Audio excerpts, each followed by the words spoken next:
Welcome back to What Would You Ask podcast. My next guest is, I'm really excited to have her on because, like some of these entrepreneurs, they're just laser focused on business. They've been entrepreneurs their whole life. They had a lemonade stand when they were 1.5, from the Walker, and they were, they knew their lifetime value and cost of acquisition even then, right? They had a valuation on their lemonade stand. But other people develop, they have the skill set, they're in corporate America, but then all of a sudden they branch out and do it. And it's a totally different, deal. I was in corporate America and I'm not an entrepreneur. I got this little gig, but anyway, she was the creator of Mod Mom Furniture. It's that really cool stuff. I just remember it for the lids, right? The puzzle piece lids. Yeah. You pull out for the kids, really cool stuff, great colors. I just went to their website right before this, and they've got a whole new thing with like a table. I don't know. She'll tell us all about it. She appeared on ABC's hit show Shark Tank, season 2, episode 3. Not sure why we did the episode. Kiersten Hathcock, welcome to What Would You Ask podcast. How are you?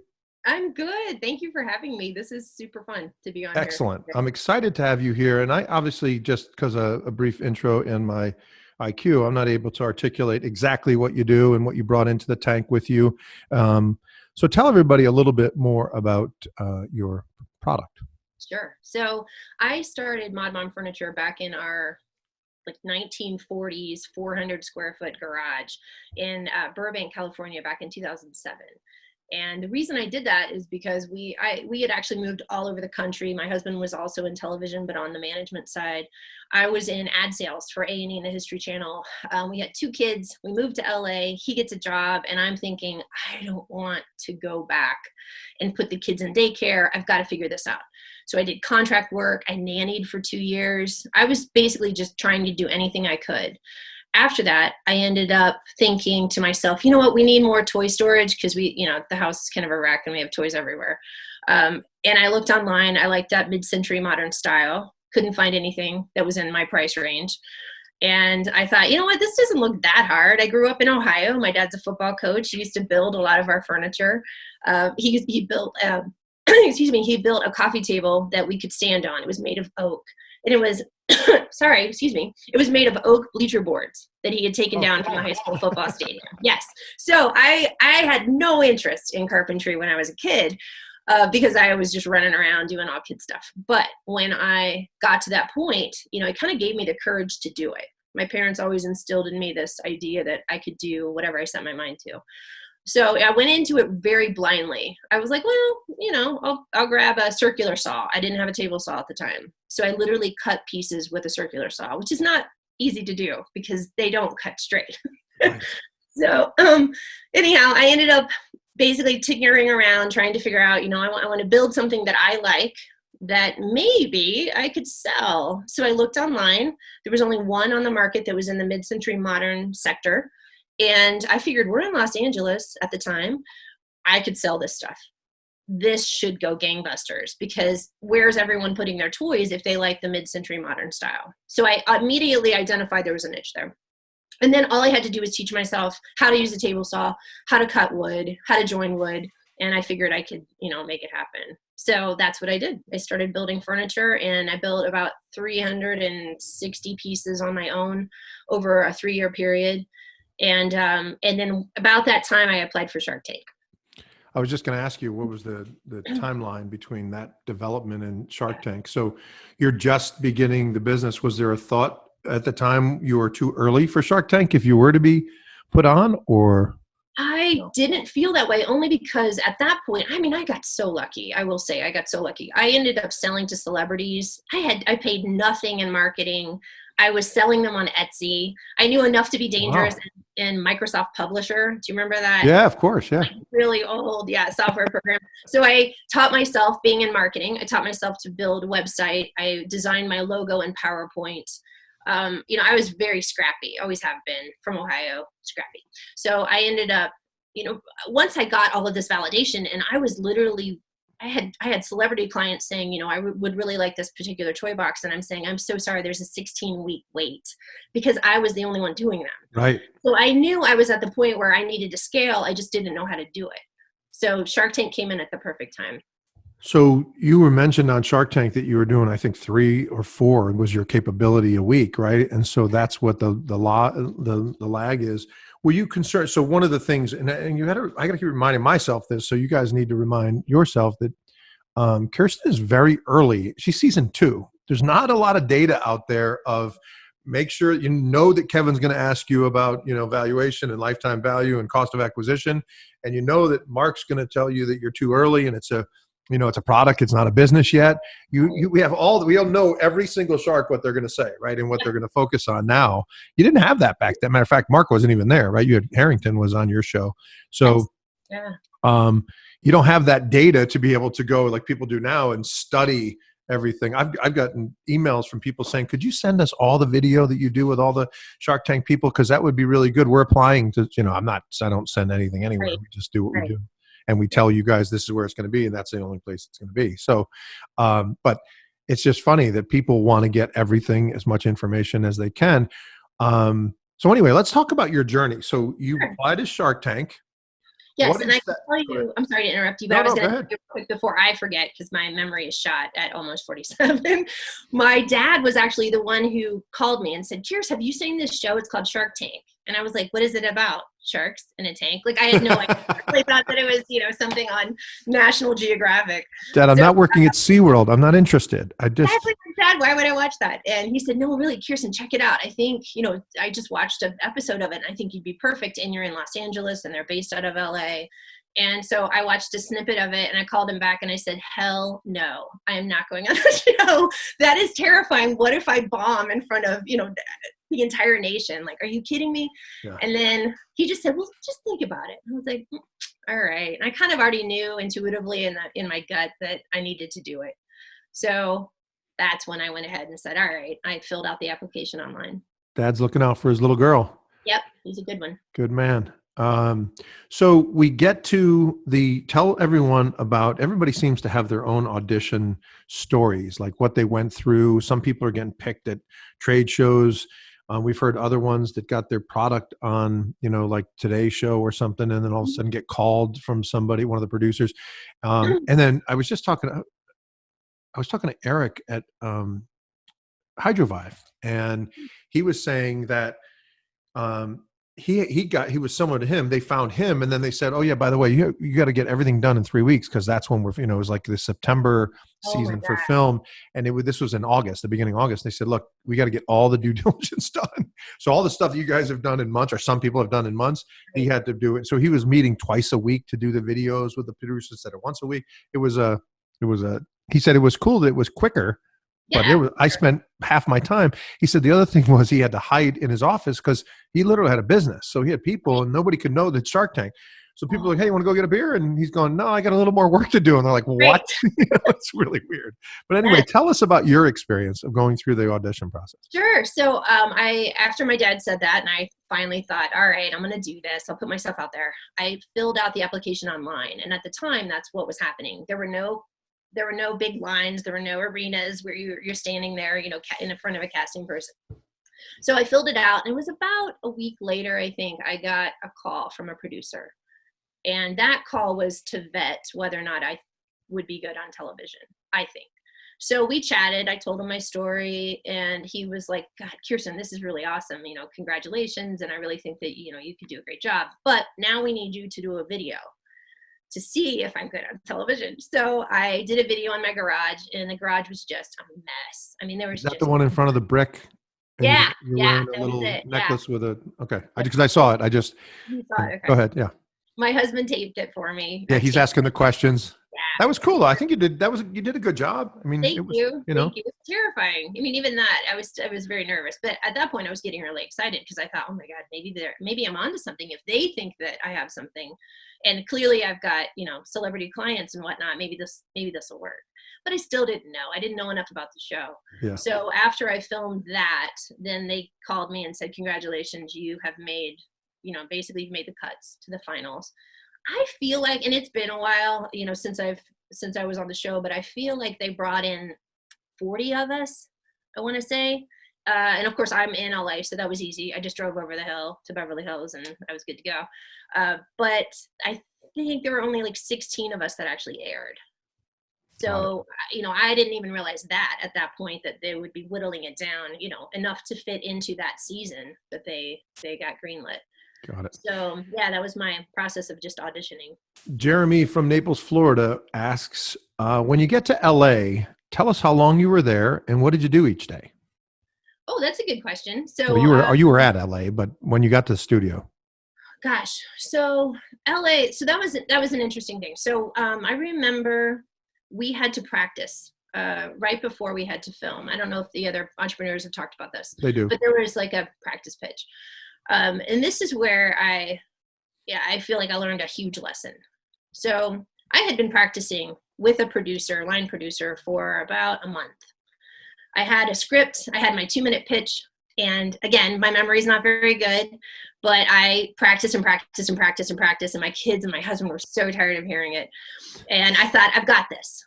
So I go to the practice pitch and we're there with, 50 executives, the legal team from Sony Pictures, the production team. All of us are sort of lined up to, do our practice pitch. I get up there and I'm like, I got this. And I immediately blanked. Immediately. And I said my first line and then everything just fell away. And tears, started to well because I'm like, I'm blowing my shot. I can't believe this. Because I knew that at that point they could probably take me off the filming list, which was supposed to happen 2 days later. So I'm nervous and shaky. I'm like, why did I bomb that? Oh my God, why did I bomb that? Well, I pulled the producers aside and they said, Kiersten, just go home and practice more. And I said, you guys, I do public speaking. I teach public speaking. I shouldn't have bombed. The only thing I can think of is that none of what I said was true to me. During that 1 month period, the producers kept editing my pitch to the point where I really didn't recognize it. I had to say something like, toys are everywhere and I step on them and ouch, that hurts. I was like, really? Like, I can't say this with a straight face. So I trusted my intuition. I know Shelley Ehler, we've talked a lot about that. She and I are good friends. Trusted my intuition. And I said, I'm going to go home and rewrite this. And the entire drive home over the hill back to my house in Burbank, I'm getting text messages, or actually, I think at the time I had a BlackBerry, right? I was getting email messages saying, Kiersten, don't do this. Just practice what you have. The producers did not like it. And I knew intuitively I had to rewrite the whole thing and just do it on whatever I wanted to do. So we went and we sat at my daughter's little cheerleading thing. She was 5, I think, at the time. And I'm just furiously scribbling on an old receipt that I had in my purse. If someone had told me 10 years ago that I would have an internationally known, blah, blah, blah. Yeah. And so I literally just rewrote it all in about 10 minutes while I was sitting there and practiced it. And even the day of, the producers were like, are you sure you're okay? And, listen, we've told you we're not happy that you've rewritten this. And then, of course, after I do the pitch, they're hugging me. You're amazing.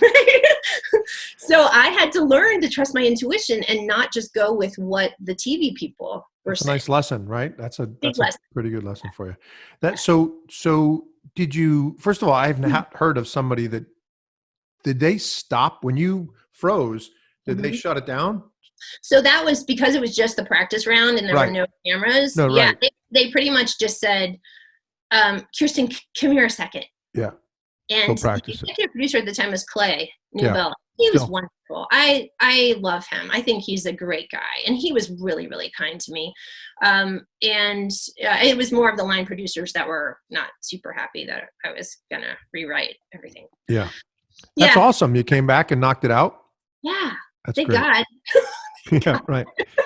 So Tyler from Lincoln, Nebraska. Have we had Lincoln, Nebraska? All right. You said yes. You don't even know in your head that you have. We've had. Oh yeah. There's been Mary from. Please. Anyway, sorry about that. He wants to know, you're inside the studio now. You're in the quasi green room. We've heard that it's dark by some people. I don't know what it was in season 2. We heard it's cold in the studio. We heard all these different things about it. We heard you can hear mumblings of and if the sharks laugh, it's so close that you can hear some feedback. Yeah. Tell us your experience and tell us your thought. Listen, you have public experience. You've been executive. You have teach public speaking. Still got to have some butterflies, right? Sitting in that. Oh, I was so nervous, but my nervousness turns into this weird calm. And that was the funny story about my like behind the scenes. I'm in this, it looks like curtained off area, right? So it's exactly what everyone else is saying. It's dark. You're sitting there. You can hear everything that's happening on the soundstage with a contestant before you. So I'm just sitting there, and my line producer comes in. He's like, "Okay, you ready? You got this?" And I was just in this weird Zen place. I just got super, and I was like, yeah, I think I've got this. I'm really good. Do you want a Coke or something? Like any, pump me up. And I'm like, no, I really think I'm fine. I mean, I could see the fear on his face. Like, oh my God, this is not gonna be good. But at the same time, I think one of the reasons I felt that way is the poor contestant in front of me was getting ripped by them. And they were saying, we would never in a million years invest in you. You're horrible. You're awful. Tell me. And so I'm just sitting there like, oh my God, right? And like, how in the world did I put myself in this position? So those were the two emotions I had. One was really, yeah. And the other was, I got this. I can do this. I can do this. The other thing is, I think back, my father told me long when I was a young kid that growing up, I played hockey in the Northeast, and I remember him telling me when I was trying out for a team that was a couple of years older than me, like playing up. Mm-hmm. And he said, look, if you think you're a good hockey player and you've worked hard on everything, then go out there and just do it. You should be as confident as they are, right? And then in business, my father was a fire chief and a fireman, and I'm not pushing that aside, but I was in technology and software and stuff in my career. And then I got tired of that crap and I'm doing this. But while I was there, it was always, if I knew my product or my service or whatever I was selling, I should know it better than anybody else, regardless of what their resume says, what Ivy League school they went to Wharton. All of that stuff is fantastic, and it's an achievement, and I'm proud of them, and it's great. And I'm excited about having an interaction with them. But I know my product better than anybody does. And so I think, I talk to a lot of the entrepreneurs, Kiersten, they say, when I got through the initial pitch, because it's such a form thing that I have to do in 90 seconds, and that's not my style. And I'm sure it's not yours either, right? You want to freeload this thing, go the Q&A, everybody seems to loosen up, and then you really see personality. And that was with you too. You really by the way, you brought a lot more energy than some do to it because you've done it before. But so you weren't walking in there going, hi, my name is Kiersten, and you had energy, which was really, I think is a big thing for them. So you walk out there. Did they have the 30-second stare or whatever it is? You have to do that, stop. And of course I'm freaking out, right? Because the last time I did that, I blanked. So right. I'm just like in my head, like, if someone had told me, as I'm looking and smiling at each one, like, okay, you know how to start this, you got this. And then it was such it was just such an interesting feeling to have this calm come over me. And as I was saying the 2-minute pitch, I just was like, just speaking to friends. That's how it felt. That's cool. That's what you want it to feel like, right? Exactly. We are speaking with Kiersten Hathcock from Mod Mom Furniture. Really cool stuff, and you got to check it out. We're going to hear at the end, we're going to hear about what's going on. Has it evolved a little bit? Where are they? How can you guys go out and get some and fill up her garage with wood? Whatever. Yes. I don't even know what to say there.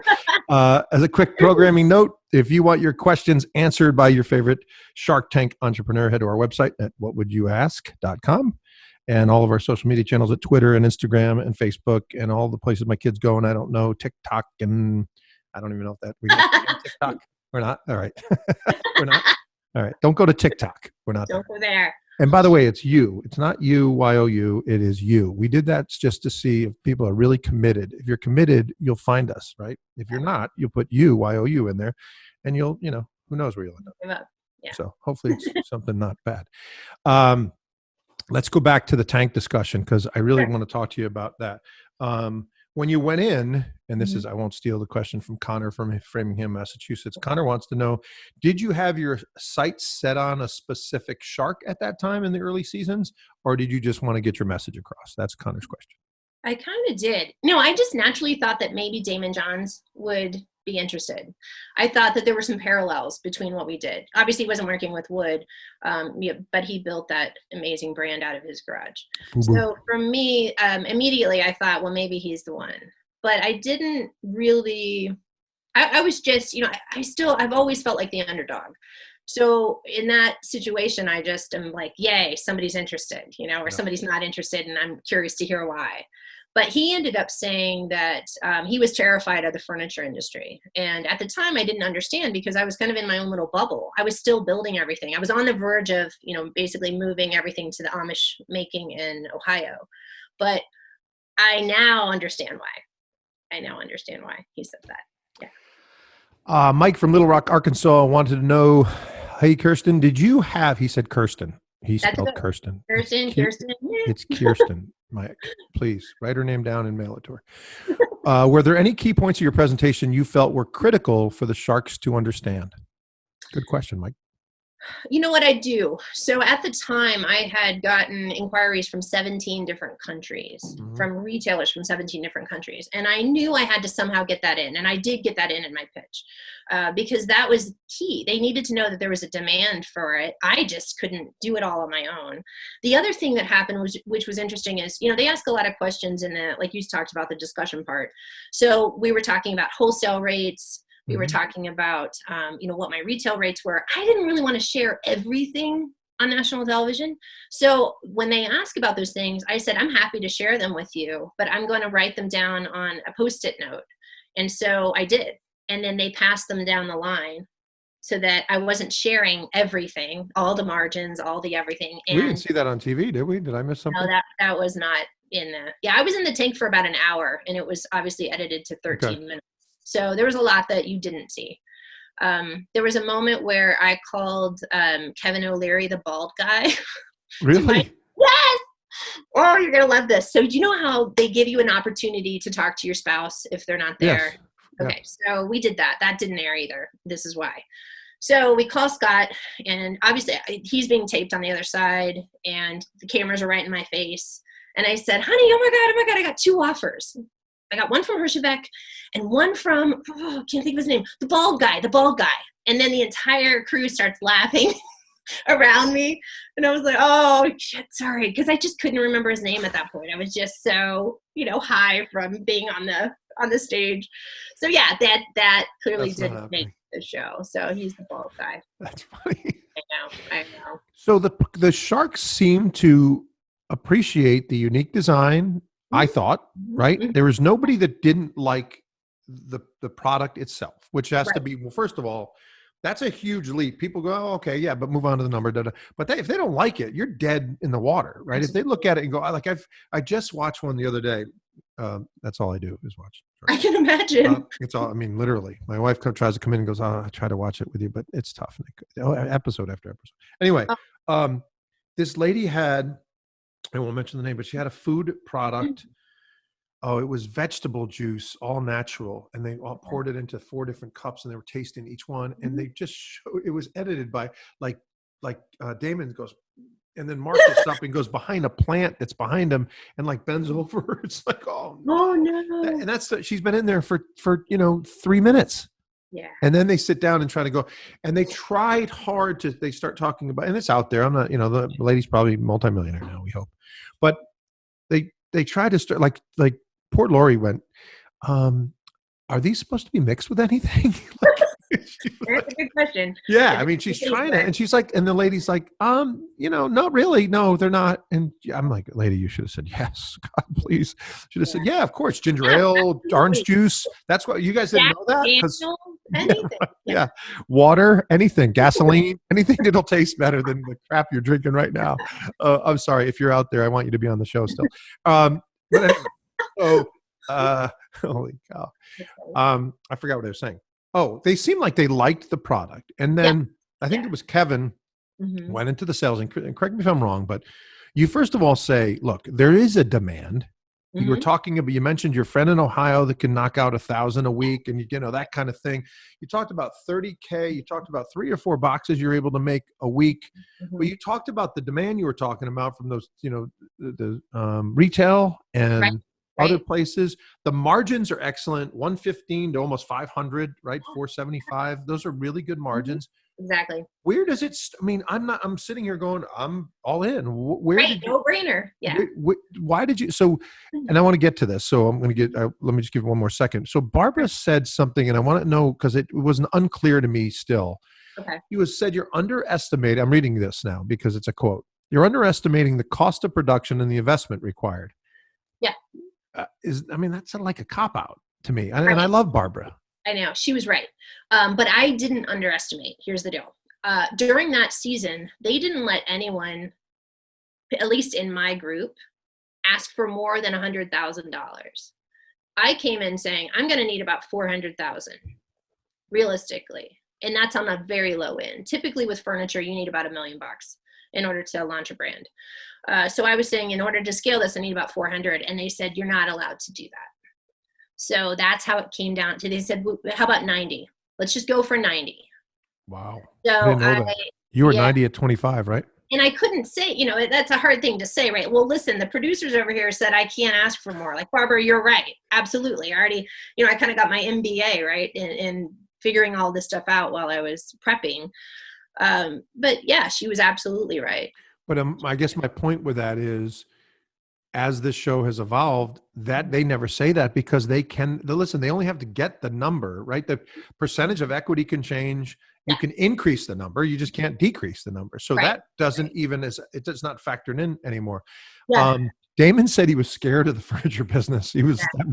That must have shocked you, right? That because you thought he might be your guy. And all of a sudden he's saying, I'm scared and I'm out. And you're like, what? Yeah. My reaction was like, oh, okay. Sure. But I will say, they edited it differently. So when I got into the tank, right after I pitched, Kevin O'Leary was the one who asked me almost immediately, probably 5 minutes into my pitch, I want to invest in you. I'm in the actual editing. They made it so that they created the drama so that there wasn't as much. I felt so much relief because I already knew I had one. And then Hershevek came in after saying, I'm in too. So yeah, it's fascinating to watch how it's edited versus how it actually happened when I was in the tank.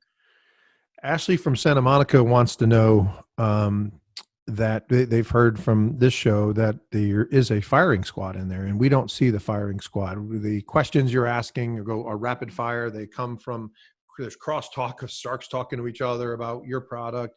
And then did you get that feeling? Because we get this edited, nice, calm questions. How was it for you? It wasn't like that for me during that season. And it might be because it was one of the first seasons. Yeah. It was very much, just the Sharks and I talking back and forth for an hour. Yeah. And of course me, being pulled aside to call my husband, and then going back in and saying, I'm going to choose Hershevek because it's a better deal. You seemed very comfortable as you were there didn't seem to be, and you seemed like you were in a living room having a business conversation about someone's business, and it happened to be yours. Is that fair? I mean, you really just didn't. I don't want to make it seem that it was less of a negotiation, because it certainly was. But you didn't seem like you were backing off of things. You didn't give in. You weren't yesing them to death like some people do. Yeah, I'll take that. I'll add on to that. I mean, it's like crazy, right? But so the comfort was there. Once you got in the groove. Yeah, once I got in the groove, and I recognized that they were not going to be firing insults at me like the previous contestant, then I felt very comfortable. It was as if I was in a business meeting talking to anyone. Got it. So that part wasn't as terrifying. The hardest part was literally walking through when they say go and you have to walk through the fake shark tanks and then stand and look. And that's where most of my nerves were. But then when I started speaking, I was fine. I asked one of the contestants, I don't want to tell you where he was because that's not fair, but he said, it's funny, and he probably would tell you too, but he said he was so nervous at the first doors, and the executive producer just said, okay, you're on. Mm-hmm. And he starts walking. He said he took about 10 steps and he stopped and he turned around. The producer's like, what's the problem? And he said, I didn't hear the music. Oh. He was waiting for the dun dun dun dun dun dun dun. And he said, I did, when I saw the sharks, like you see the things on the side, mm-hmm. I assumed the music would be there. He said, when people talked about it before he went there, he said, I just expected the walls to be just like green screens, right? Or something like Yeah, that. right. And, Right. and then just walk down. But when I saw him there, I was like, then I was, where's the music? Music. And then Yeah. they said, no, come back here. And they just wait like 20 minutes to move stuff around. And you went back out. Oh, I'm God like, I'm bless sure they love that you wasted that time. They must have loved you after that. Oh, yeah, So I know. I anyway, agree. Wow. so let's Oh, get to the Robert Kevin discussion. It comes down to two really solid veteran sharks, two disciplined investors. And Kevin starts out with, what was he at? 33%, I think, for 90. And yeah. he wanted a royalty, but he wanted his royalty right away, number one, Yes. right? Yes. And he wanted off every unit sold Yes. until he gets his money back. Mm-hmm. And then Robert, who I think loves Kevin to go first because he knows that he's going to outbid him and make it, Robert just says, I'll do 90 and 33, but listen, we need to keep money in the business and we Yeah, need to, you know what yeah. I mean? He gave that kind of story and you're like, yeah. And then, but at the end of it, even Kevin was like looking at Robert, like, I think he's got a better deal. I mean, Kevin would never say that, but it was like, oh man, He could have a better I deal. can't believe he just said that. And you chose Robert. Yes. And are you, when you're done, are you going, oh my God, this is it? What's your feeling after that? Oh yeah. I was like, it felt like I was just on a high. I was so excited. Robert Herjavec, obviously he does a really good job, on that show. He does. And he appears the nice one. Mm-hmm. So, Kevin appears to be the main one. So that, even though I was dealing with two different options and Robert's was clearly the better option, Mm-hmm. I was also intrigued and excited about that aspect of it. So I get off the stage and this was really sweet. So then the producers, of course, are coming up and they're like, Kiersten, oh my gosh. And they're hugging me and you nailed it. And then the grips and the carpenters that are on set, of course, fellow carpenter, right? They're running up to me, Kiersten, we were so excited for you. Oh my gosh, we just can't wait. So, I mean, I was so excited. And right after that, they film you doing that little last bit where you're just sort of talking about how you feel. And that's where I got emotional because we were at the point in our financials, in our personal financials where my husband had been laid off and we were about to declare bankruptcy. Like I needed this to happen. So I was very emotional. That's awesome. It's awesome when something like that, there's a light at the end of the tunnel finally, when you're thinking, I don't even see the light. Matter of fact, I still think I'm way in the tunnel, it's good to really see that happen. So as we all know, after 40 something interviews and the people listening to our podcast know that the deal is never done in the tank. It's the due diligence that happens afterward. Tell us a little bit about the immediacy of the due diligence. Are you at the end of that runway when they start talking to you then, or are they calling you later? I mean, nowadays people are coming up right at the end. Like, oh wow, team okay. members come up right at the end and say, hey, congratulations, I'm part of Robert's team and we're going to be working together and congratulate. And it's just, hey, take this packet of information and we'll call you this week. Like that kind of thing happens now. Yeah. That did not happen to me. I left the soundstage. I went home, celebrated with my family. And then I was really excited. I was waiting, right? Like, oh, he's probably going to call this week. He'll call this week. He didn't call that week. He didn't call the week after. He didn't call for about 2 months. And that was after I actually had to call up Clay, the producer, and say, Clay, I thought I got a deal. Like, I don't know what's happening to him. Like, is he okay? Why am I not hearing from him? And so Clay said, okay, I'll get a hold of him. So Clay nudged him. Finally, he called.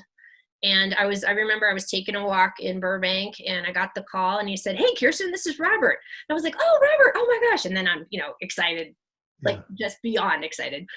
And he said, you know what, can you tell me again what your company name is and what our deal was? And I was like, huh. Oh. So at that point, my heart, that intuitive gut kick you get, like, this is not going to go the way I think it's going to go. I had it, but I still tried to rise above. And I said, oh, yes, here's what it is. And he said, okay, well, you know what, if you could just share everything that you shared in the tank, which was, I shared all the financials, nothing was different.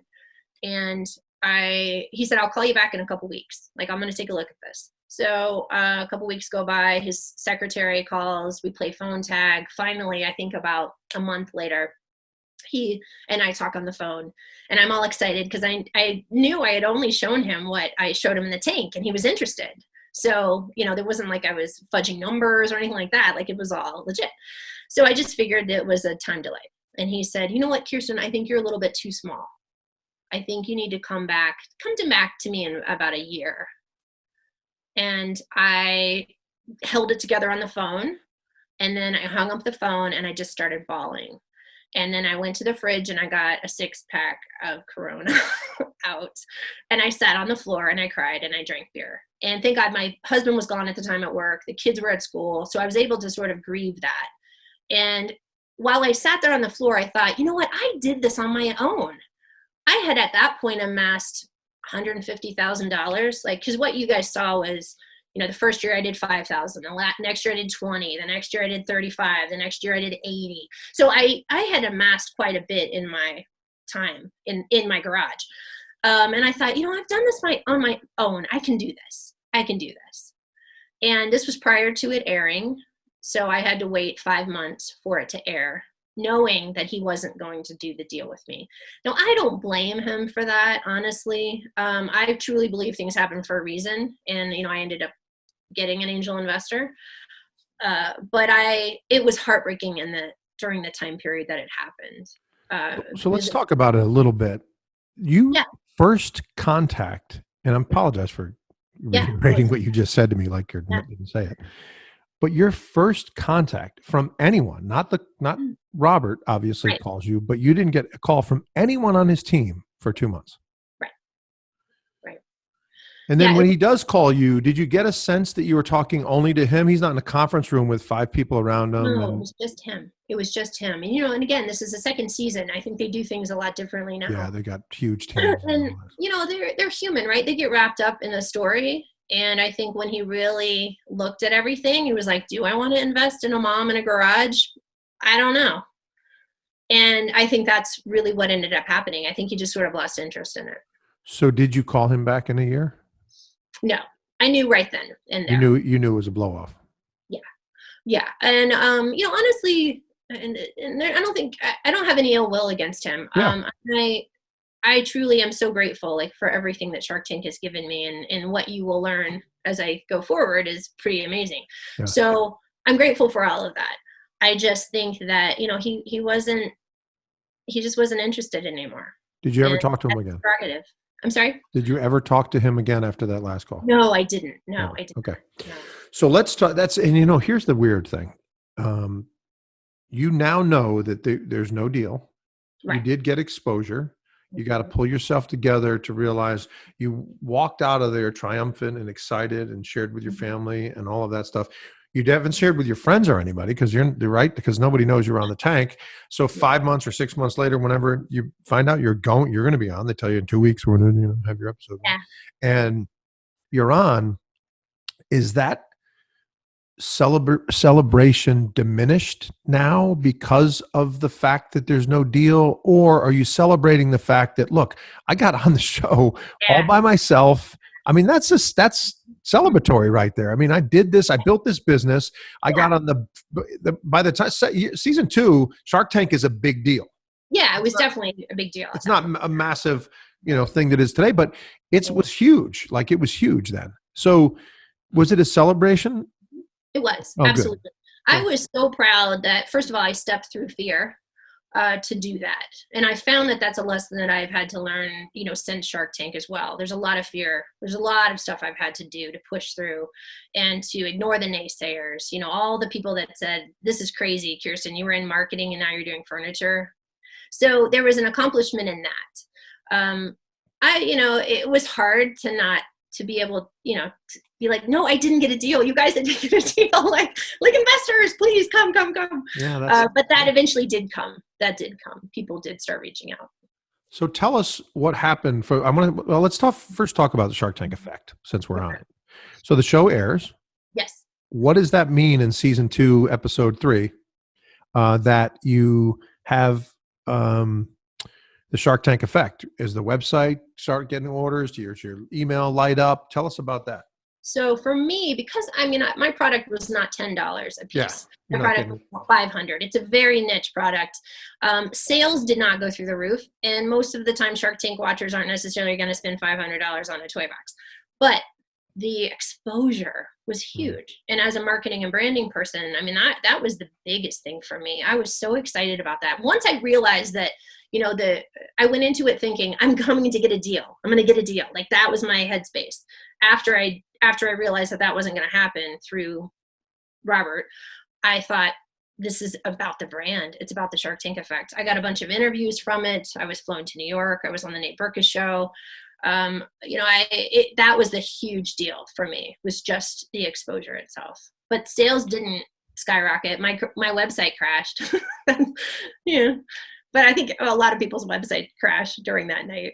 They do. Let me ask you a little bit of a follow-up to that. So you have Shark Tank logo on your website. You have the Shark Tank video on your website. Mm-hmm. It is not plastered with Shark Tank all over every corner. It's got a couple of things, and it's got you standing in front of it, just like you. It's a nice reflection of what Shark Tank meant for you. Yeah. One slice of your business. Yeah. What I found doing the interviews, and I've shared this with every entrepreneur since this has come up, is that some entrepreneurs push Shark Tank, whether they've got a deal or not, and it fell apart or whatever. They don't want to acknowledge Shark Tank because their opinion is, this is more than just one or two, by the way. Mm-hmm. Okay. It is a minority, but it is definitely more than a few. Okay. They don't want to be represented or have a relationship with Shark Tank because they don't want to be the company that's looked at as Shark Tank made us who we are. And the only reason we're successful is because of Shark Tank. So they literally, if you go to the creators or CEO's website or excuse me, LinkedIn, there's not even a mention of Shark Tank that says on the thing at all. It's gone from everywhere, void of any thing that has to do with their business. The other middle group is someone, I think, where you fall, which is acknowledgement of Shark Tank and its effect and its family and the treatment that they gave you and the opportunity that they gave you and the feedback that they gave you and all of that stuff, right? Regardless of win, lose, draw, no deal, deal fall apart. And that's, so there's a modicum of, mention. And then there's the other group that you see at trade shows where it looks like they're on the show right there. You know what I mean? It's Shark Tank all over. Right. There's pictures everywhere. So do you agree that you fall into that middle group of appreciation, but it doesn't define us in any way? Yeah. I think growing up as the daughter of a football coach and a teacher in Ohio, what was drilled into my head was be authentic, be vulnerable, be a good person. And Shark Tank, I tell the truth about Shark Tank, about what actually happened, but I also really appreciate it. Like, I learned so much. I got so much from it. I even got my angel investor from it because he saw the episode. So it was, I am so grateful, but I also don't think that it made me. I got more press before Shark Tank than I did even after Shark Tank. And all the celebrities that were coming to me, that was just because I was selling on Etsy. And people, it was a word of mouth thing. So I don't feel like Shark Tank made me, but I am really grateful for the opportunities that came. Those are nice morals and values that she was raising. My father told me that there's no such thing as luck. Don't trust anyone, and you make your own way. So go get it done. Nobody's giving you anything. There you go. Hey, look, I got a little bit of that too. Midwestern hard work. He's a blue collar Ohio guy. I get it. It's just like my dad.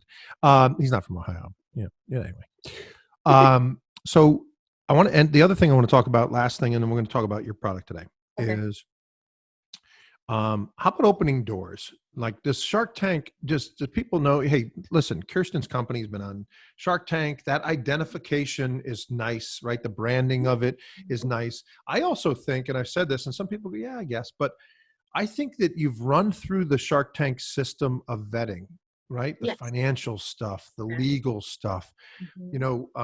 Someone told me that Lori's husband runs her business, right? Post the team, right? He's the guy post Tank.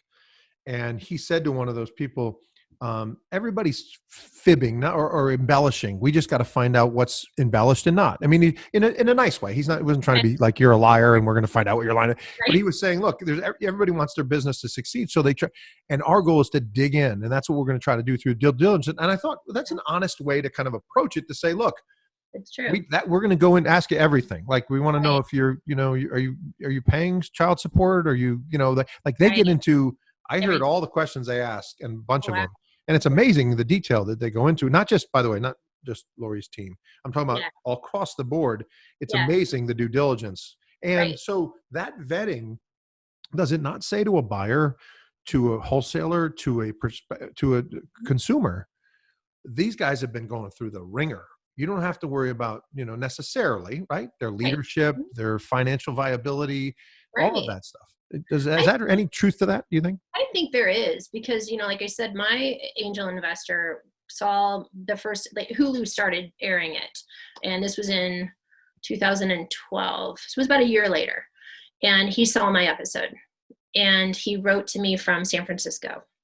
And he said, I really believe in you. Did that deal go through? And we started talking on email. And I said, actually, it didn't. And, you're interested, I'd love to talk more. So we talked on the phone twice. And no, we didn't go through all the due diligence. He just was like, listen, I believe in you.